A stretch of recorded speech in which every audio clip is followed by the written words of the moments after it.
Envie d'un retour à la nature? Cette semaine, du côté d'ici vous emmène dans le Ride à la recherche de ces trésors naturels. Tout commence par l'apprentissage à Muttersols. Les plus jeunes embarqueront sur l'île à bord des barques à fond plat de Patrick qui saura éveiller la curiosité des enfants. Serge est un chasseur d'images subaquatiques. Avec lui, nous découvrirons les joyaux des sources phréatiques.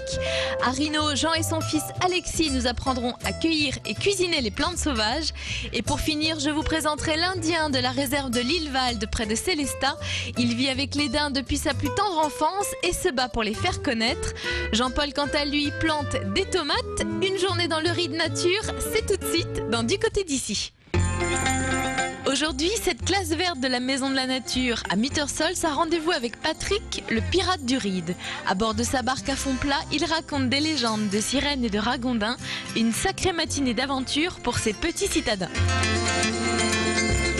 Sur cette rivière, j'essaye de faire passer un message de nature, on va dire, de leur apprendre un peu toute cette vie aquatique, hein, donc tous les animaux qui la peuplent, les songes, les mystères de la rivière, donc la chaîne alimentaire aussi, des choses beaucoup plus scientifiques, mais aussi essayer de faire rêver un peu aussi, d'amener à rêver et puis à s'échapper un peu dans cette nature.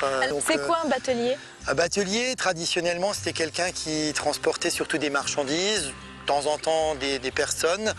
Ces barques à fond plat, elles sont spécifiques à cette région, à l'Alsace? Elles sont spécifiques, on va dire, à l'Alsace, au Ride et plus largement à la plaine rhénane, puisqu'elles sont plates, qui permettent donc de naviguer sur des faibles profondeurs, surtout en rivière et sur le fleuve. On avait des personnes qui transportaient d'une rivière à l'autre du bétail, du petit bétail, on va dire, même du foin, du bois, de l'île Valde, tout à proximité, donc le bois a été amené.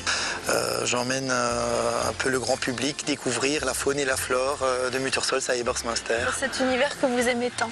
Bah oui, c'est un peu mon dada la nature, hein, donc c'est mon univers effectivement. Alors est-ce que vous êtes prêts à passer chez le coiffeur de Saules? Alors faites attention au chapeau, aux casquettes, aux lunettes, une chatouille, une gratouille, ouïe ouïe ouïe. Et vous savez ce qui m'est déjà arrivé souvent à cet endroit-là, c'est de laisser accrocher les personnes dans les arbres. Et après plusieurs jours, on les retrouve encore en train de sécher, pas à boire ni à manger. Hein. Aufkant, aufgrund. Ah, ragondin, regardez le ragondin là, avec les grosses moustaches là. Vous avez vu les grosses moustaches? Alors lui, dans certains restaurants alsaciens ou en Bretagne, on le retrouve même sur la carte des menus. Alors bien sûr, il n'y a pas marqué le mot rat, parce qu'il a fait un peu péjoratif. Ça fait pas très bien. Et alors, on va vous mettre plutôt civet des marais, lièvre des marais. Non, c'est vrai, vous l'avez déjà mangé? Oui, j'ai déjà goûté du ragondin, oui. Donc, mais c'est une spécialité dans certaines régions françaises, on mange le ragondin. Mais on met pas ragondin, parce que le mot rat, c'est... on dit pas. Patrick est un tel amoureux de la nature qu'il s'est aménagé en bordure de l'île une maison de campagne plutôt originale. Moi, je suis plutôt un sédentaire. Ça vous donne un peu ce côté... proche de la nature. Proche de la nature. C'est l'aventure. C'est un peu l'aventure, ouais.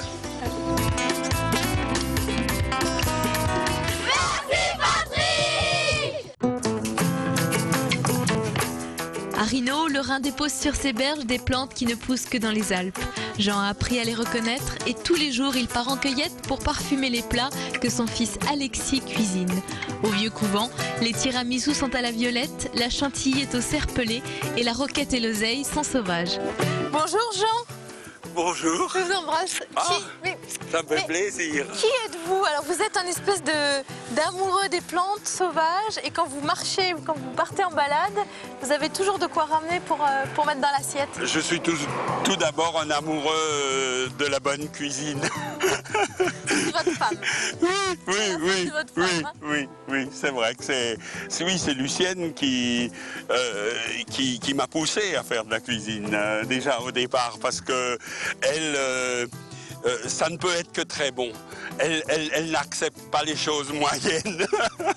En tous les cas, il y a plus de 2000 plantes rien qu'en Alsace. Moi, j'en connais une centaine qui sont comestibles et j'en utilise une soixantaine dans la cuisine durant toute l'année. Alors ça commence en plein hiver, on utilise du mouron des oiseaux, de la cardamine, on commence avec les fleurs de violette. Si j'utilise 60 plantes sauvages dans ma cuisine, ce sont 60 goûts différents que d'autres n'auront pas dans leur cuisine. Régulièrement, Jean vous accueille pour vous apprendre à reconnaître ces plantes. La balade sera ensuite suivie d'un bon repas. Alors ce qu'il y a quand je fais mes promenades, au début, les gens, tout de suite après, quand ils avaient mangé, ils venaient ici avec la bêche et ils me sortaient les roquettes pour les mettre à la maison. Et puis, quelques mois après, quand ils sont revenus, ils m'ont dit « On a essayé, mais on n'arrive pas à les faire pousser. » J'ai dit « Non, madame, c'est pas comme ça qu'il faut faire. Vous attendez qu'elles fleurissent, on les laisse monter en graines et vous prenez un bouquet de graines, vous jetez ça dans le jardin et l'année d'après, vous allez avoir de la roquette éternellement. » Voilà. Ça c'est très intéressant comme truc, c'est du salsifis sauvage. Ce qu'on mange et ce qui est extraordinaire, c'est le bouton de salsifis. Donc il est pointu, il est encore fermé et il a ces petites stries brunes. Regardez, c'est tout à fait typique. Alors ça, je le prends et je le saute avec un petit oignon nouveau et puis un peu d'huile d'olive, juste dans une poêle de 3 minutes, un peu de sel, de Guérande dessus, et c'est merveilleux. On est comme des aveugles en fait, et quand on vous rencontre, on recouvre la vue. Mais oui, exactement.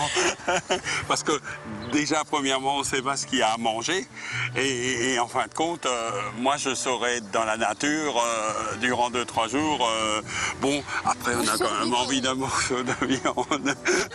Vous pourriez survivre 2-3 jours. Je pourrais survivre. J'ai toujours quelque chose à grignoter. Mais bon, il faut peut-être quand même penser à l'amener à la maison, à le laver avant de le grignoter. Justement, comment on explique cet intérêt aujourd'hui pour ce que vous proposez? Mais l'intérêt, c'est le goût, le goût, le goût. C'est ce que les gens recherchent? Oui, je pense. En fin de repas, les gens me disent « Ah, toutes les saveurs que nous avons trouvées, toutes ces saveurs que nous voyons des fois dans la nature et que nous ne connaissons pas. » Et c'est surtout les saveurs qui sont intéressantes. Et donc c'est ce qu'on recherche. Ça tombe bien que vous me parliez de saveurs, puisque le papa cueille les plantes et le fils les cuisine. On va tout de suite retrouver Alexis dans le restaurant du Vieux Couvent pour la recette de la semaine. Avant de savourer un brochet façon Alexis, je vous emmène sous l'eau en compagnie de Serge, chasseur d'images sous-marines et subaquatiques. Il va nous révéler les trésors des sources phréatiques du Ride.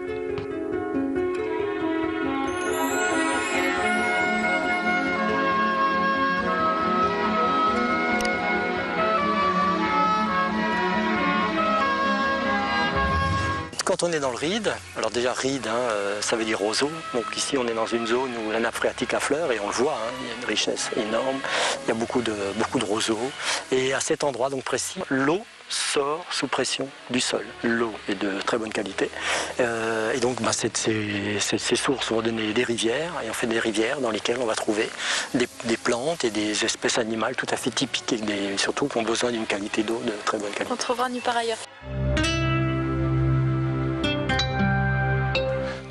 Qu'est-ce qu'on est en train de voir, Serge? Du potamo coloré. Il y a une quarantaine d'espèces de potamo, des qui n'ont pas besoin de tellement de bonne qualité d'eau, mais celui-là, c'est une espèce vraiment particulière qui a vraiment besoin d'une eau qui a très peu de phosphate et très peu de nitrate. On peut voir de l'épinoche, c'est des petits poissons qui vivent en banc et qui sont typiques aussi des résurgences. Mon père était pêcheur à la truite et un jour j'ai pris le tuba pour regarder ce qu'il y avait sous l'eau.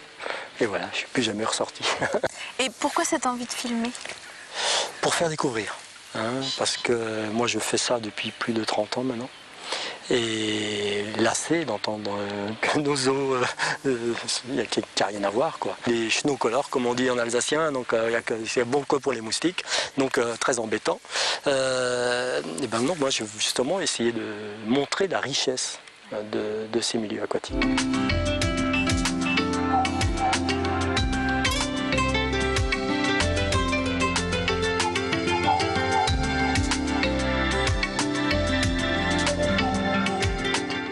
Bonjour Alexis.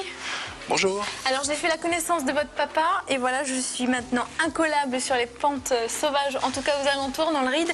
Vous aimez bien cuisiner avec ces plantes, hein? Ah oui, on adore ça. Nous, les plantes sauvages, c'est vraiment notre dada. Les plats traditionnels de cette région d'Alsace, on pense tout de suite à la matelote, évidemment. Vous revisitez un peu ces plats avec vos plantes? On revisite pas vraiment la matelote. La matelote, on la laisse vraiment traditionnelle. Par contre, dans le Ride, on utilise beaucoup l'anguille, hein, et on fait un tapas d'anguille. Dans le tapas d'anguille, on fait une petite salade de quinoa vert. Et sur cette salade de quinoa vert, on va faire un joli bouquet de plantes sauvages et de cultures. Donc là, on en utilise beaucoup, c'est vrai. Aujourd'hui, c'est du brochet, mais on reste dans le poisson. Oui, oui.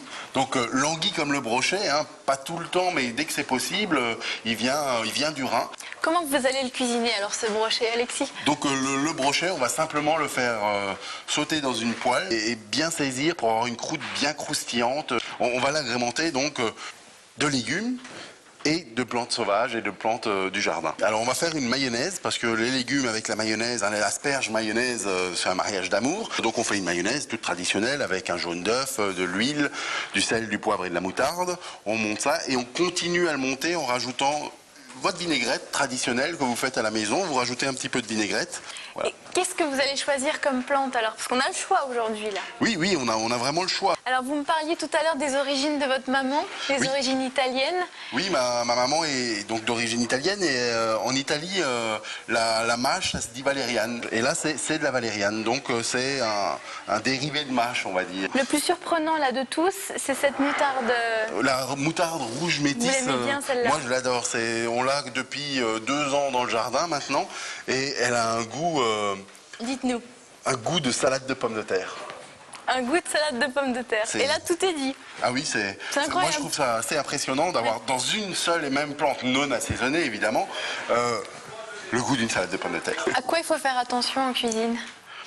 Il faut faire, quand on travaille les plantes sauvages, il faut faire attention, il faut les connaître, il faut bien les connaître, ça c'est très important, hein, n'allez pas ramasser n'importe quoi. C'est comme les champignons. C'est comme les champignons, il faut vraiment les connaître. Alors il y a une chose qui est assez bien faite, c'est qu'à partir du moment où ça sent l'ail, c'est comestible.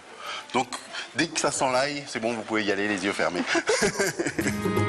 La balade nature dans le Ride va se terminer dans la réserve de Lillewald, près de Sélestat, en compagnie de Jean-Pierre, l'Indien de cette réserve. Mais avant, Jean-Paul nous donne quelques trucs pour planter des tomates. Jardiner avec Outils Wolf, fabricant alsacien de tondeuses et d'outils de jardin. Bonjour les amoureux, je vous dérange? Pas du tout. Bonjour Caroline. C'est le moment de planter des tomates. Absolument. Les tomates sont des légumes gourmands. Alors le jardinier traditionnel, et c'est très bien, hein, je critique pas du tout, je trouve que c'est très bien, font souvent un trou assez profond. Au fond du trou, ils mettent des orties hachées. Mais j'ai pas d'orties dans le jardin. Donc je les remplace. Je remplace simplement cette fertilisation, toujours pour rester dans l'idée du jardinage bio, par une fertilisation organique. Hein, donc c'est un engrais totalement naturel. On en met un peu. Ensuite, on a son plant de tomate qu'on a produit soi-même et qu'on a acheté, qui va présenter des petites pousses là aux aisselles, des petites vous feuilles. allez être sans pitié, je le sens. Je vais être sans pitié, je vais pincer les pousses. Moi, je le mets tout droit. Le petit fossé pour arroser. Mais là, un grand fossé, je dirais, ça c'est aussi un truc pour bien arroser les tomates, c'est vraiment de faire un grand fossé qui va retenir l'eau. Ce qui est pas mal aussi, c'est de planter du basilic autour des tomates. Comme ça, quand vous récoltez votre tomate, Caroline, vous avez votre basilic à portée de main. Et la mozzarella, on la met où? Et la mozzarella, vous la mettez dans la serre en attendant que la brebis grandisse. Jardiner avec Outils Wolf, fabricant alsacien de tondeuses et d'outils de jardin.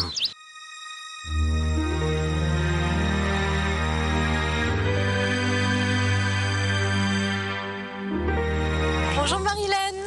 Bonjour. Je te fais la bise. Marilène, qui es-tu? Je m'occupe en particulier de la gestion de la réserve naturelle, qui s'appelle Lillewald, réserve naturelle régionale. C'est une idée balade pour les gens qui regardent l'émission, Oui. de venir se promener ici? Oui, il y a de très jolies balades à faire, en milieu forestier comme en milieu prairial, avec de magnifiques paysages qui donnent sur le Haut-Königsbourg notamment. Qu'est-ce qui te plaît ici? Tout. Quelles sont les richesses? Alors en fait, ce milieu est très diversifié. C'est vraiment une mosaïque de paysages et d'habitats. Donc une grande forêt, des prairies très ouvertes et puis tout un cortège d'espèces animales et végétales qui sont typiquement associées à ce site-là et qu'on ne trouve pas justement forcément ailleurs.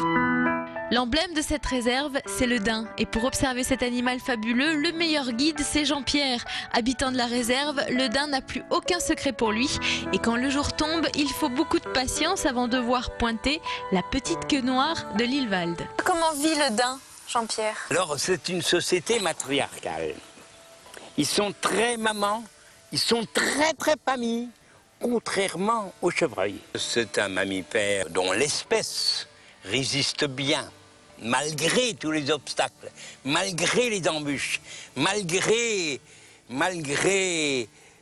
presque la haine des forestiers, parce qu'ils prélèvent l'écorce de frêne, qui est un bois précieux dans la futaies de Lillewald.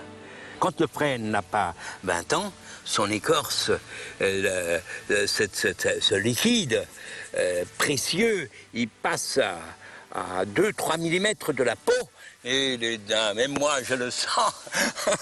Ensuite le mâle, avec sa parure, c'est palette. Chaque année, les bois tombent. Et en 12 semaines, figurez-vous, c'est peu de choses, hein. En 12 semaines, poussent les ramures originales et développement d'une palette. Voilà. Et aujourd'hui, aux téléspectateurs, qu'est-ce que vous avez envie de leur dire? Il faut sortir le plus possible, et notamment autour de l'endroit où on vit. C'est important d'aimer un endroit, parce qu'on ne peut pas le protéger, on ne peut pas préserver ses racines, on ne peut pas préserver ce qui est précieux, ce qui est beau, sans l'aimer profondément. Voilà. Merci Jean-Pierre, à bientôt. Vous pouvez revoir l'émission sur le www.alsace20.tv. Alors découvrez autour de chez vous et puis si vous avez le temps, faites un petit tour dans Lillewald et dans ce beau ride. À bientôt. Vous le mangez ?